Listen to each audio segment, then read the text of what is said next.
Director AR മുരുകാദാസ് അദ്ദേഹത്തിന്റെ എല്ലാ സിനിമകളും എനിക്ക് തോന്നുന്നു അദ്ദേഹം തന്നെ എഴുതുന്നത്. അപ്പൊ അതിൻ്റെതായിട്ടുള്ള ഒരു പെർഫെക്ഷനൊക്കെ സിനിമയ്ക്കുണ്ട്. നമസ്കാരം, അമൃതാണ്. പഴയ ഓൾഡ് സ്കൂൾ ഡയറക്ടേഴ്സ് അല്ലെങ്കിൽ അവരുടെ ആ ഒരു വേ ഓഫ് സ്റ്റോറി ടെല്ലിങ് അതിലൊന്നും ഒരു മാറ്റവും വരുന്നില്ല. അവിടെയാണ് ആ ഓൾഡ് സ്കൂൾ വേഴ്സസ് ന്യൂ സ്കൂളിന്റെ ഒരു വ്യത്യാസം. ഇപ്പൊ പുതിയ ന്യൂ ജെൻ ഡയറക്ടേഴ്സ് ഒക്കെ എന്ന് പറഞ്ഞു കഴിഞ്ഞാൽ അവരും ഓവറാക്കുന്ന സിനിമകളുണ്ട്, എങ്കിലും അവരുടെ ഒരു വേ ഓഫ് സ്റ്റോറി ടെല്ലിങ് വളരെ ഡിഫറെന്റ് ആണ്. അതായത് ഇന്നത്തെ ജനറേഷനെ പഠിച്ച് അവർക്ക് അത് എത്രത്തോളം ഡൈജസ്റ്റ് ചെയ്യും എന്നുള്ളതൊക്കെ ന്യൂ ജനറേഷൻ ഡയറക്ടേഴ്സിന്റെ ആ സ്റ്റോറി ടെല്ലിംഗിൽ വളരെ എവിഡന്റ് ആണ്. അതേസമയം ഈ സിനിമ കണ്ടുകൊണ്ടിരുന്നപ്പോഴത്തേക്ക് എനിക്ക് ആ ഒരു AR മുരുകാദാസ് അങ്ങനെ കത്തി നിന്ന സമയത്ത് അതേ ഒരു സ്റ്റൈലാണ്. അദ്ദേഹത്തിന്റെ ഒരു സിഗ്നേച്ചർ പാറ്റേണിൽ തന്നെയാണ് ഈ സിനിമ പോണത്. ഇതിലെ ഇൻട്രോയിൽ ഒരു ആക്ടറെ കാണിക്കുന്നുണ്ട്. അദ്ദേഹത്തിന്റെ പേര് വന്നിട്ട് വിദ്യുത് ജംവാൽ. ഇയാളുടെ പ്രകടനമൊക്കെ കണ്ടപ്പോഴത്തേക്ക് ഈ ശിവകാർത്തികേയൻ ഇത്രയ്ക്കൊരു ഭയങ്കര ട്രാൻസ്ഫോർമേഷൻ ഫൈറ്റ് ഒക്കെ ചെയ്യുന്നതിലെന്ന് പെട്ടെന്ന് തോന്നി. പിന്നീടാണ് മനസ്സിലായത് പുള്ളിയല്ല വേറൊരു ആക്ടർ ആണെന്നുള്ള. ഇതിന്റെ വില്ലനാണ്. അപ്പൊ ആ ഒരു ഓപ്പണിംഗ് സീനിൽ കുറച്ചൊരു സിനിമാറ്റിക് വേയിലായിപ്പോയി. ആ ഒരു റോ എഫക്ട് കിട്ടിയില്ല. അതായത് ന്യൂ ജനറേഷൻ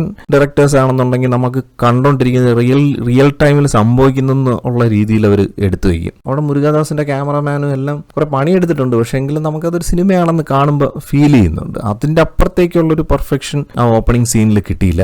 എന്നാലും അത്യാവശ്യം പണിയെടുത്ത സ്റ്റൺസ് തന്നെയാണ്. കുറെ വണ്ടികളൊക്കെ വെച്ചിട്ടുള്ള ചേസും പരിപാടിയൊക്കെയാണ്. അവിടെ ഈ വിദ്യുത്തിന്റെ എൻട്രി പോലെ തന്നെയാണ് നമ്മുടെ ബിജു മേനോൻ സാറിന്റെ എൻട്രി. അദ്ദേഹം ഈ സിനിമയ്ക്കകത്ത് അത്യാവശ്യം നന്നായിട്ട് ചെയ്തിട്ടുണ്ട് ആ ക്യാരക്ടറിന്. പിന്നെ അദ്ദേഹത്തിന്റെ സ്വന്തം സൗണ്ടാണ്. അതുകൊണ്ടായിരിക്കും ഡയലോഗ്സ് ഒന്നും ഭയങ്കര ഹാർഡ് ഡയലോഗ്സ് ഒന്നും പുള്ളിക്ക് കൊടുത്തിട്ടില്ല.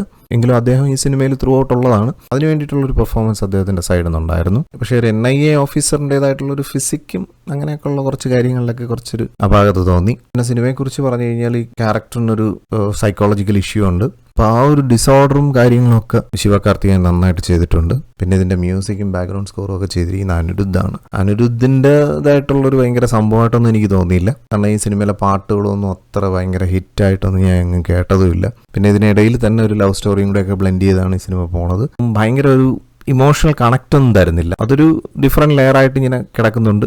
അവിടെ കുറച്ച് ഡള്ളായിട്ട് എനിക്ക് തോന്നി. എങ്കിലും ഒരു മുരുകാദാസ് സിനിമ കോംപ്ലിമെന്റ് ചെയ്യുന്ന ഒരു രീതിയിൽ സിനിമ ബെറ്റർ ആണെന്ന് തന്നെ പറയണം. കാരണം ഈ പഴയ സ്കൂളിലുള്ള ഡയറക്ടേഴ്സ് റീസെന്റ് ആയിട്ട് ചെയ്ത സിനിമകളെല്ലാം ഫ്ലോപ്പാണ്. അപ്പോൾ അത് വെച്ച് നോക്കുമ്പോഴത്തേക്കും മുരുകാദാസ് സ്റ്റിൽ ഹീസ് ദെയർ. അദ്ദേഹത്തിന്റെ ഒരു സ്പേസിൽ അദ്ദേഹം ഇപ്പോഴും ഉണ്ടെന്നുള്ളത് ഈ സിനിമയിലൂടെ പ്രൂവ് ചെയ്യുന്നുണ്ട്. പിന്നെ ഇതിലെ ഫൈറ്റ് സീക്വൻസുകളൊക്കെ നന്നായിട്ടുണ്ടായിരുന്നു. ഓവറോൾ ടെക്നിക്കലി വളരെ ബ്രില്യൻ്റ് ആയിട്ടുള്ളൊരു വർക്കാണ്. കുറേ നൈറ്റ് ഷൂട്ട്സ് ഉണ്ട്. ഈവൻ ആദ്യം കാണിക്കുന്ന ഷോട്ടിലുള്ള കുറേ വെഹിക്കിൾസിന്റെ ചേസും അങ്ങനെയുള്ള സംഭവങ്ങളിലൊക്കെ അതൊക്കെ നൈറ്റ് ഷൂട്ടാണ്. അതൊക്കെ നല്ല വെൽ ലൈറ്റപ്പ് ആയിട്ട് സിനിമയിൽ ചെയ്തു വെച്ചിട്ടുണ്ട്. അതുകൊണ്ട് ടെക്നിക്കലി നല്ല ബ്രില്യൻ്റ് ആയിട്ട് മൂവി എടുത്തു വെച്ചിട്ടുണ്ട്. പിന്നെ ഈ ശിവകാർത്തികേയൻ ചെയ്ത അദ്ദേഹത്തിന്റെ ഒരു എക്സ്ട്രാordinary ടാലന്റ് ഉള്ള ആക്ടറാണ്. അപ്പൊ അദ്ദേഹത്തിന്റെ ആ ഒരു കഴിവുകൊണ്ട് തന്നെ സിനിമയുടെ കുറെ കോമഡി എലിമെന്റ്സ് ഒക്കെ നന്നായിട്ട് വർക്ക്ഔട്ട് ആയി. അതൊന്നും വെറുതെ ഇങ്ങനെ സ്ലാപ്സ്റ്റിക് അങ്ങനെയുള്ളൊരു കോമഡി ഒന്നും അല്ല. വളരെ നാച്ചുറലി ഒക്കറിങ് ആയിട്ടുള്ള കുറെ കോമഡികളുണ്ട്. പ്രത്യേകിച്ച് ബിജു മേനോൻ സാറുമായിട്ട് കോമ്പിനേഷനൊക്കെ വരുന്ന കുറെ സംഭവങ്ങളൊക്കെ ഉണ്ട്. അതൊക്കെ നല്ല രസമുണ്ടായിരുന്നു. അതായത് സെക്കൻഡ് ഹാഫ് കഴിഞ്ഞപ്പോൾ സെക്കൻഡ് ഹാഫിന് കൊണ്ട് നിർത്തുന്ന ആ ഒരു ടൈലന്റ് നല്ല രസമായിരുന്നു. പിന്നെ സെക്കൻഡ് ഹാഫ് കഴിഞ്ഞിട്ട് ഭയങ്കര